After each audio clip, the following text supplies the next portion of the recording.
Hello, we're nearing the end of our course, entering into the Romantic period.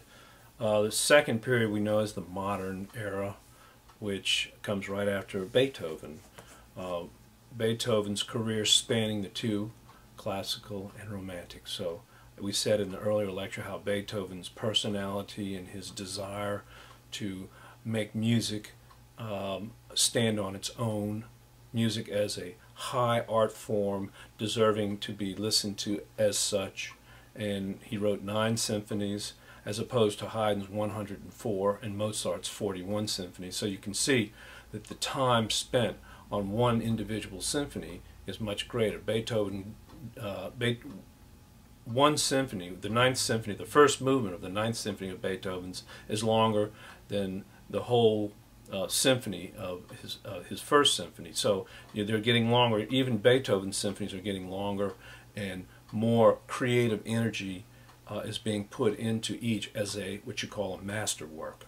And so these are akin to great works of literature like War and Peace, or great paintings, great works of art. And Beethoven was very conscious of this. In fact, now that we're in the Romantic period, composers are more conscious of this. They have a kind of a self-conscious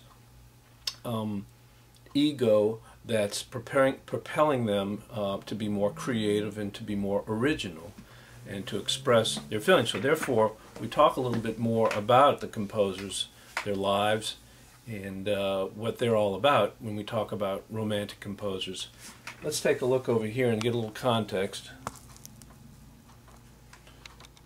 And you can see 1820, this was 7 years before Beethoven died, to 1900. And these are arbitrary dates. I mean, you know, the Romantic period in literature had started earlier.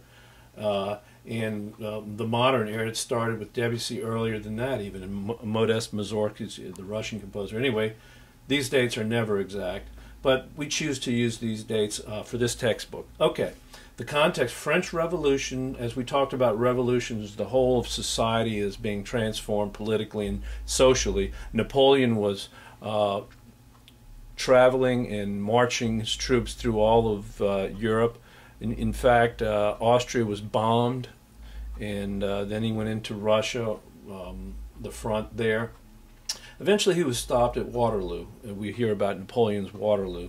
But Napoleon crowned himself emperor before then, and Beethoven, who had devoted his third symphony, dedicated his third symphony, the Eroica Symphony, on the page to Napoleon Bonaparte, scratched out his name. And the second that Napoleon started to take on that mantle of emperor, or thought he was going to be emperor, Beethoven discarded him as a hero. And the third symphony of Beethoven became a tribute to heroicism in general. So Beethoven was very much aware of the heroic nature of the time that he lived in. In the American Revolution, there's a revolution in Austria. There were other revolutions too. The rise of the capitalist middle class. They're able to make money and they're able to afford nicer things, along with the Industrial Revolution, where they're able to make clothes, nice clothes, dyeing the colors into the clothes. They're able to produce food. There's more around for people to enjoy. They'll have more time to listen to music. That's important. So instead of composers having to rely on the church at first, or later on with Haydn, in Haydn's case, with Handel's case, with the aristocracy in the courts, now composers, they can find their own audiences. Pretty much they have to sell themselves in more ways. They have to sell their music to audiences, and they have to sell it physically, actually, as music, publish music. There's a conscious desire, as we said, to be original. Composers are expressing even more during this period their personal feelings and emotions. In fact, that's what the style demands. People wanted to experience that. Creation of new jobs. As composers were looking for new ways to earn a living, they had to become sellable, and they had to have people, entrepreneurs, concertizers, which what's the book say back here? This is on page the 19th century, page 255. The orchestra got bigger, more lush and thicker. Oh, that's not what I'm talking about here.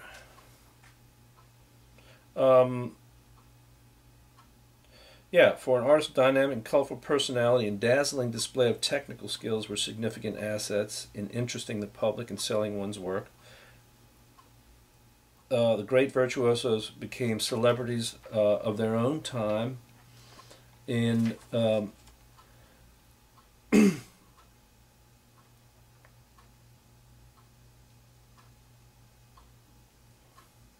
well, anyway, there's the impresarios, the people that put together concerts. We're talking about the business side, publishers, people that manufacture pianos, people that manufacture instruments, because those instruments are developing technically as well. Now, here's some characteristics that we'll look here.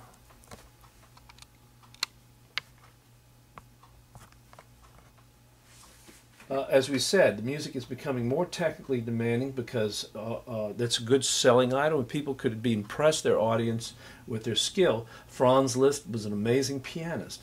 The piano was being developed into an instrument that you could play very, very, very flighty, quick and loud and soft. And the piano, the technology behind that instrument became amazing.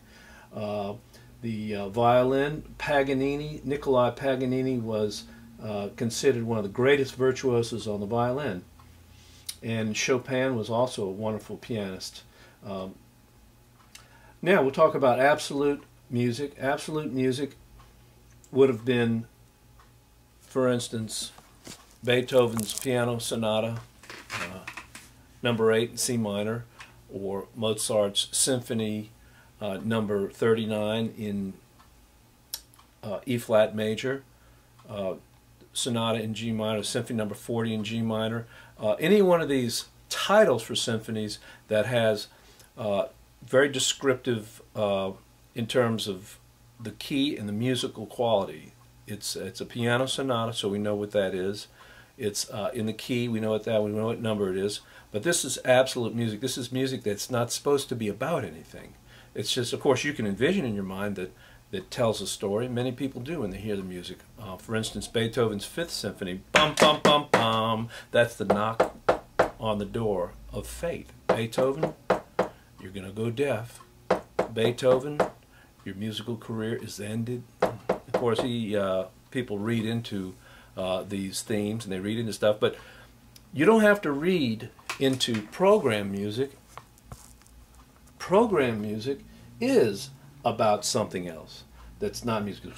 You got to be instrumental music, because if it's sung, if it's vocal music, then you know what it's about because it has lyrics. But it's instrumental music that is about something. And so we can look down here and see program music as music that represents a story, like Romeo and Juliet. That's going to be one of your listening assignments. It could be about a place, like a river, the River Moldo that runs through Bohemia, that there's a symphonic poem about. It could be about a mood. It could be about anything that's not musical. Shakespeare, the will to power. In fact, if you recall this right here.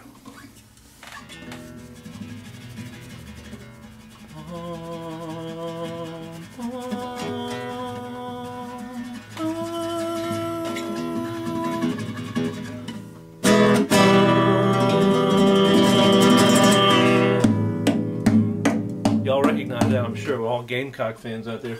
That is not just the 2001 Space Odyssey soundtrack. That was a tone poem written by Richard Strauss in the early part of the 1900s, and it was about a tone poem. It was program music. It was about the power of mankind to overcome things, the power of man's will, the will to power. It's a philosophy by Friedrich Nietzsche. And I don't want to go into that. I don't know a lot about it. But you can have program music about a philosophy, and it creates a mood. So music can be used to tell stories. Also, this is the age of literature. The middle class is beginning to read classics. Ivanhoe was written. Frankenstein was written by Mary Shelley, and other stories of medieval knights. During the Romantic period, you had tales of the Brothers Grimm, fairy tales, tales of the supernatural. Those were interesting things for the middle class, and they were reading poetry. So there was the music reflects the audiences that were reading more literature and poetry. So this is the age of the written word. So those enlightened thinkers, Voltaire and his crowd back in the 18th century in the Enlightenment, wanting for the public to realize that you can get educated and you can improve your life. Well, that's exactly what happened. Publishers were publishing books, encyclopedias, dictionaries, textbooks about science, nature, history, and if you wanted to read about those things, most people wanted to read, like I said, stories about the supernatural and about the Middle Ages, knights of the Round Table, King Arthur, Ivanhoe, stories about, romantic things. And of course we talk about romantic. The word romantic, you've got to understand, can mean things of the past.